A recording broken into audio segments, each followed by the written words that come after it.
Hi friends, அடுப்பு கிட்ட ரொம்ப நேரம் நிற்காம சட்டுன்னு செய்கிற மாதிரி சிம்பிளான 4 different type of rice varieties தாங்க பார்க்க போகிறோம். ஸ்கூல் லஞ்ச் பாக்ஸ்க்கு ரொம்பவே பெர்ஃபெக்டாக இருக்கும். இப்போ இந்த டேஸ்டி அண்ட் சிம்பிளான லஞ்ச் பாக்ஸ் ரெசிபிஸ் எல்லாம் எப்படி செய்யறதுன்னு பார்க்கலாங்க. ரொம்ப டேஸ்டியான இந்த தக்காளி சாதத்தை இப்போ எப்படி செய்யறதுன்னு பார்க்கலாங்க. மிக்ஸி ஜாரில் ஒரு 4லேருந்து 5 மீடியம் சைஸ் தக்காளி பழத்தை சேர்த்துருக்கேங்க. இதை நல்லா நைஸாக அரைச்சி எடுத்துட்டு வந்துடலாம். தக்காளியை இந்த மாதிரி நல்லா ஸ்மூத்தாக அரைச்சி எடுத்துட்டு வந்தாச்சு. இது இருக்கட்டும். பேனில் 2 டேபிள் ஸ்பூன் ஆயில் சேர்த்துக்கலாங்க. 1 டீஸ்பூன் கடுகு, 1/2 டீஸ்பூன் உளுந்து சேர்த்துக்கிறேன். 1 டேபிள் ஸ்பூன் கடலைப்பருப்பு சேர்த்துக்கலாம். கடுகு உளுத்தம்பருப்பெல்லாம் நல்லா பொரிஞ்ச உடனே 2 பெரிய வெங்காயத்தை சன்னமாக நறுக்கிட்டு சேர்த்துக்கலாம். 1 கொத்து கருவேப்பிலை சேர்த்து நல்லா கலந்து விட்டுக்கலாங்க. வெங்காயம் நல்லா டிரான்ஸ்பரண்ட் ஆகிற மாதிரி வதக்கி விட்டுக்குவோம். 1 டீஸ்பூன் அளவுக்கு இஞ்சி பூண்டு பேஸ்ட் சேர்த்துக்கலாம். இஞ்சி பூண்டு பேஸ்ட்டையும் சேர்த்துட்டு நல்லா பச்சை வாசம் போகிற மாதிரி ஒரு 2 நிமிஷத்துக்கு வதக்கி விட்டுக்கலாங்க. மீடியம் ஃப்ளேம்லேயே வச்சு வதக்கி விட்டுக்கோங்க. இஞ்சி பூண்டு பேஸ்ட் சேர்த்து நல்லா கலந்து விட்டுட்டேன். இதோடவே நம்ம அரைச்சி வச்சிருக்கிற தக்காளி பேஸ்ட்டை சேர்த்துக்கலாம். தக்காளி பேஸ்ட்டையும் சேர்த்து 2 டீஸ்பூன் அளவுக்கு மிளகாய் பொடி, 1 டீஸ்பூன் கொத்தமல்லி பொடி, 1/2 டீஸ்பூன் மஞ்சள் பொடி சேர்த்துக்கலாங்க. மிளகாய் பொடி மட்டும் உங்கள் காரத்துக்கு தகுந்த மாதிரி நீங்கள் சேர்த்துக்கோங்க. நான் சொல்லியிருக்கிற அளவு பார்த்தீங்கன்னா 3லேருந்து 4 பேர் தாராளமாக சாப்பிட்லாம். பொடியெல்லாம் சேர்த்து நல்லா கலந்து விட்டுட்டு 1 டீஸ்பூன் உப்பு சேர்த்துக்குவோம். உப்பு சேர்த்து நல்லா கலந்து விட்டுடலாம். மீடியம் ஃப்ளேம்லேயே வச்சு ஒரு 10 நிமிஷத்துக்கு நல்லா கலந்து விட்டுக்கோங்க. தக்காளியில் இருக்கிற மாய்ச்சர் எல்லாம் கம்மியாயிட்டு நல்லா எண்ணெய் பிரிஞ்சு வரும். அந்த அளவுக்கு நல்லா கலந்து விட்டுக்குவோம். இப்போ பாருங்க, நல்லா தொக்கு மாதிரி ரெடி ஆயிடுச்சு நம்மளோடது. இப்போ தக்காளி தொக்கு சூப்பராக ரெடி ஆயிடுச்சு. நல்லா ஆயில் எல்லாம் செப்பரேட் ஆகி வந்திருக்கு. நல்லா கலந்து விட்டுட்டு மீடியம் ஃப்ளேம்லேயே வச்சு நல்லா கலந்து விட்டுக்கோங்க. இப்போ பாருங்க, நம்ம தக்காளி தொக்கு சூப்பராக ரெடி ஆயிடுச்சு. இந்த தக்காளி தொக்கை நீங்கள் தோசை, இட்லிக்கும் சப்பாத்திக்கு கூட வச்சு சாப்பிட்லாம். ரொம்பவே டேஸ்டாக இருக்கும். இந்த அளவுக்கு வந்ததுக்கு அப்புறமா இதோடவே நான் 2 கப் அளவுக்கு சாதத்தை வடித்து எடுத்து வச்சுருக்கேங்க. இந்த தொக்கு மட்டும் ரெடி பண்ணி வச்சுட்டு நீங்கள் சாதத்தோடையும் போட்டு சாப்பிட்லாம். சப்பாத்தி, இட்லி, தோசை எல்லாத்தோடையும் வச்சு சாப்பிட்லாங்க. ரொம்பவே சூப்பராக இருக்கும்.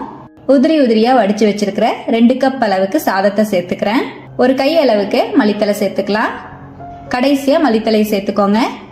மல்லித்தலையோட பச்சை வாசமும் தக்காளி சாதத்துக்கு ரொம்ப டேஸ்டாக இருக்குங்க. இப்போ நல்லா மிக்ஸ் பண்ணி விட்டுருவோம். அவ்வளோதான். சூப்பர் அண்ட் டேஸ்டியான தக்காளி சாதம் ரொம்ப ஈஸியாக 10லேருந்து 15 நிமிஷத்துக்குள்ளேயே கடகடன் நீங்கள் செஞ்சிடலாங்க. அவ்வளோதான். ரொம்பவே ஈஸியான இந்த தக்காளி சாதத்தை ஸ்கூல் லஞ்ச் பாக்ஸுக்கு கொடுத்து விடுறதுக்கு ரொம்பவே பர்ஃபெக்டாக இருக்குங்க. தக்காளி சாதத்தோட பொட்டேட்டோ ஃப்ரை வச்சு நான் இன்னைக்கு சர்வ் பண்ணியிருக்கேன். எக் ஆம்லெட்டு, பொட்டேட்டோ ஃப்ரை, அப்பளம், வடகம் வச்சு கூட நீங்கள் சர்வ் பண்ணலாம். ரொம்பவே டேஸ்டாக இருக்கும். கண்டிப்பாக இதே போல் சிம்பிள் அண்ட் டேஸ்டியான தக்காளி சாதம் ரெசிபியை நீங்களும் ஒரு டைம் ட்ரை பண்ணி பாருங்கள். பூண்டு சாதத்தை எப்படி செய்கிறதுன்னு பார்க்கலாங்க. மிக்ஸி ஜாரில் 1 டீஸ்பூன் போல் குருமிளகு சேர்த்துக்கலாம். 1 டீஸ்பூன் ஜீரகம் சேர்த்துக்கலாம். 1 டீஸ்பூன் அளவுக்கு கொத்தமல்லி சேர்த்துக்கலாம். நல்லா கொரன்னு அரைச்சி எடுத்துகிட்டு வந்துடலாங்க. ரொம்ப பவுடர் ஆக்காமல் ஓரளவுக்கு நரன்னு இருக்கிற மாதிரி அரைச்சி எடுத்துகிட்டு வந்துடுவோம். இப்போ பாருங்கள், இந்த மாதிரி பொடி பண்ணி எடுத்து வச்சுக்கலாம். நீங்கள் ஜீரகம் குருமிளகை லைட்டாக வறுத்துட்டு கூட அரைச்சிக்கலாம். நான் இன்றைக்கி வறுக்காமல் பச்சையாக தான் அரைச்சிருக்கேன். இப்போ நம்ம ஜீரகம் குருமிளகை அரைச்ச அதே மிக்ஸி ஜாரில் 1 கட்டி பூண்டை உரித்து சேர்த்துக்கிறேங்க. 7-8 சின்ன வெங்காயம் சேர்த்துக்கலாம். இதையும் தண்ணி எதுவும் சேர்க்காம நல்லா இந்த மாதிரி நரன்னு அரைச்சி எடுத்து வச்சுக்கலாம். இப்போ பூண்டு வெங்காயத்தையும் பார்த்தீங்கன்னா இந்த மாதிரி அரைச்சி எடுத்துட்டேன். இது இருக்கட்டும். பேனில் ஒரு 2லேருந்து 3 டேபிள் ஸ்பூன் அளவுக்கு நல்லெண்ணெய் சேர்த்துக்கலாங்க. பொதுவாகவே நம்ம தாளிச்ச சாதம்லாம் செய்யும்போது கொஞ்சம் ஆயில் எக்ஸ்ட்ராவாக விடும்போது டேஸ்ட் ரொம்ப நல்லாயிருக்கும். இதுலேயே 1 டீஸ்பூன் அளவுக்கு கடுகு, உளுந்து சேர்த்துக்கலாம். 1 டேபிள் ஸ்பூன் அளவுக்கு கடலைப்பருப்பு சேர்த்துக்கலாம். இதோடவே ஒரு 7-8 சின்ன வெங்காயத்தை சேர்த்துக்கிறேன். ஒரு பெரிய வெங்காயம் கட் பண்ணி சேர்த்துக்கலாங்க. இதோட ஒரு 1/4 கப் அளவுக்கு பூண்டை உரித்து சேர்த்துக்கலாங்க. நம்ம அரைச்சும் இதில் சேர்க்க போகிறோம். பூண்டு எந்த அளவுக்கு வேணுமோ நீங்கள் அந்த அளவுக்கு சேர்த்துக்கலாம். நிறைய சேர்க்கறதுனா ரொம்பவே டேஸ்ட்டாக இருக்கும். 3 வரமிளகாய் கிள்ளிட்டு சேர்த்துருக்கேங்க. இப்போ எல்லாத்தையும் சேர்த்து நல்லா வதக்கிக்கலாம். வெங்காயம் நல்லா கண்ணாடி மாதிரி வதங்கட்டும். இப்போ வெங்காயம் வதங்கிட்டு இருக்கும்போது இதோடவே நம்ம அரைச்சி வச்சிருக்கிற சின்ன வெங்காயம் பூண்டு பேஸ்ட் வந்து ஆட் பண்ணிக்கலாங்க. ரொம்ப நைஸாக அரைக்காமல் கொஞ்சம் நரந்தான் அரைச்சிருக்கோம். அந்த மாதிரி அரைக்கும் போது டேஸ்ட் ரொம்ப நல்லாயிருக்கும். இப்போ நல்லா வதக்கி விட்டுக்கலாங்க. பூண்டோட பச்சை வாசம் போகிற மாதிரி நல்லா வதக்கி விட்டுட்டு இதோடவே ஒரு தக்காளி பழம் கட் பண்ணி சேர்த்துக்கலாம். தக்காளியையும் சேர்த்து நல்லா கலந்து விட்டுருவோம். தக்காளி நல்லா சாஃப்ட் ஆகிற மாதிரி கலந்து விட்டுட்டு இதோட 1 டேபிள் ஸ்பூன் போல் கல்லுப்பு சேர்த்துக்கிறேங்க. 1 டேபிள் ஸ்பூன் போல் கல்லுப்பு சேர்த்துருக்கேன். 1 டீஸ்பூன் போல் மிளகாத்தூள் சேர்த்துக்கலாம். உங்கள் காரத்துக்கு தகுந்த மாதிரி மிளகாத்தூள் ஆட் பண்ணிக்கோங்க. 1/4 டீஸ்பூன் போல் மஞ்சள் பொடி சேர்த்துக்கலாம். இதுலேயே நம்ம அரைச்சி வச்சிருக்கிற ஜீரகம், குருமிளகு, கொத்தமல்லி பொடி சேர்த்துக்கலாங்க. பொடியெல்லாம் சேர்த்து 1 நிமிஷம் போல் நல்லா வந்து கலந்து விட்டுக்குவோம். இப்போ பொடி சேர்த்து நல்லா கலந்து விட்டுட்டேங்க. இதோடவே 1 கொத்து கருவேப்பிலை சேர்த்துக்கலாம். கருவேப்பிலையும் சேர்த்து நல்லா ஃபுல்லாக கலந்து விட்டுறலாங்க. நல்லா மீடியம் ஃப்ளேம்லேயே வச்சு கலந்து விட்டுக்கோங்க. நம்ம பூண்டையும் வெங்காயத்தையும் லைட்டாக அரைச்சிட்டு சேர்த்துருக்கிறனால அடிப்பிடிக்கிற மாதிரி இருக்கும். இப்போ கருவேப்பிலையும் சேர்த்து நல்லா கலந்து விட்டுட்டேங்க. இதோடவே சின்னதாக ஒரு லெமன் சைஸ் அளவுக்கு புளியை கரைச்சி எடுத்து வச்சுருக்கேன். இப்போ நம்ம புளி தண்ணியையும் சேர்த்துக்கலாம். புளி வந்து கொஞ்சமாக தான் சேர்க்கணும். அதிகமாக சேர்த்துட்டிங்கன்னா உங்களுக்கு புளி சாதம் மாதிரி ஆகிடும். இப்போ புளியையும் சேர்த்து நல்லா கலந்து விட்டுக்கலாங்க. இப்போ ஃபுல்லாக நல்லா கலந்து விட்டுட்டேன். மீடியம் ஃப்ளேம்லேயே வச்சு நம்ம தொக்கை வந்து நல்லா இடையில கலந்து விட்டுக்கலாம். ஒரு 5லேருந்து 10 நிமிஷம் போல் அப்படியே மீடியம் ஃப்ளேம்லேயே வச்சுப்போம். இப்போ பாருங்கள், நம்மளோட பூண்டு தொக்கு நல்லா ஃபுல்லாக எண்ணெயெல்லாம் பிரிஞ்சு சூப்பராக ரெடி ஆயிடுச்சு. நல்லா கலந்து விட்டுக்கலாம். அவ்வளோதான். கடைசியாக 1 டீஸ்பூன் போல் பெருங்காய பொடி சேர்த்து நல்லா கலந்து விட்டுருவாங்க. இப்போ ஸ்டவ்வை அணைச்சிட்டு நல்லா கலந்து விட்டுக்குவோம். நான் ஒரு 2 கப் அளவுக்கு ரைஸை நல்லா வடித்து எடுத்து வச்சுருக்கேங்க. நல்லா ஆற வச்சு எடுத்து வச்சுருக்கேன்.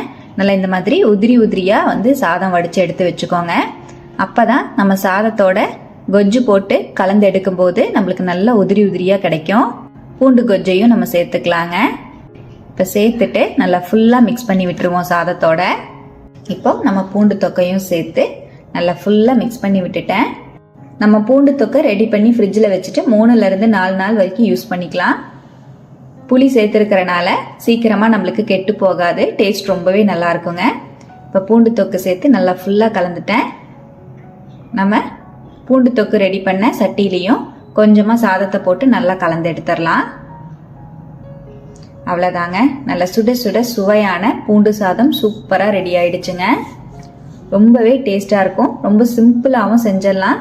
லஞ்ச் பாக்ஸ்க்கு குழந்தைங்களுக்கு இதோட உருளைக்கிழங்கு பொரியலோ இல்லைன்னா கத்திரிக்காய் உருளைக்கிழங்கு பொரியலோ வச்சு கொடுத்தீங்கன்னா ரொம்பவே என்ஜாய் பண்ணி சாப்பிடுவாங்க. இப்போ இந்த டேஸ்டியான அரிசி பருப்பு சாதத்தை எப்படி செய்யறதுன்னு பார்க்கலாம். நான் 1 கப் போல சாப்பாட்டு அரிசியை இந்த பவுல்ல வந்து சேர்த்துக்கிறேன். இதோடவே 1/2 கப் போல துவரம் பருப்பு சேர்த்துக்கலாம். 2 டைம் நல்லா வாஷ் பண்ணிட்டு ஒரு 1/2 மணி நேரம் போல ஊற வச்சுக்கலாங்க. குக்கர்ல ஒரு 2 டேபிள் ஸ்பூன் போல ஆயில் சேர்த்துக்கலாம். 1 டீஸ்பூன் போல கடுகு சேர்த்துக்கலாங்க.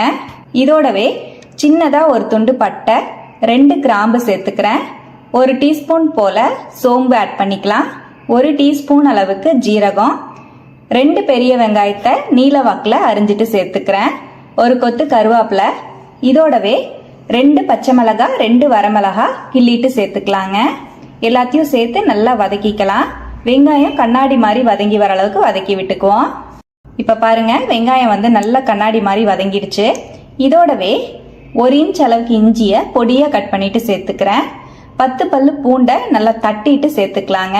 இஞ்சி பூண்டு பேஸ்ட் சேர்க்கறதுனாலும் சேர்த்துக்கலாம். ஆனால் இந்த மாதிரி ஃப்ரெஷ்ஷாக நம்ம இடிச்சிட்டு சேர்த்தும் போது ரொம்பவே நல்லா இருக்கும். நல்லா பச்சை வாசம் போகிற மாதிரி 1 நிமிஷம் போல் நல்லா வதக்கி விட்டுட்டு இதோடவே 2 தக்காளி பழத்தை கட் பண்ணிட்டு சேர்த்துக்கிறேங்க. தக்காளியையும் சேர்த்து நல்லா வதக்கி விட்டுக்கலாம். நாட்டு தக்காளி பழமா இருந்தா சேர்த்துனீங்கன்னா புளிப்பு நல்லா இருக்கும். இப்ப தக்காளி சேர்த்து 1 நிமிஷம் போல நல்லா வதக்கி விட்டுட்டு இதோடவே நம்ம ஊற வச்சிருந்த அரிசியும் பருப்பையும் தண்ணி இல்லாம வடிச்சிட்டு சேர்த்துக்கிறேங்க.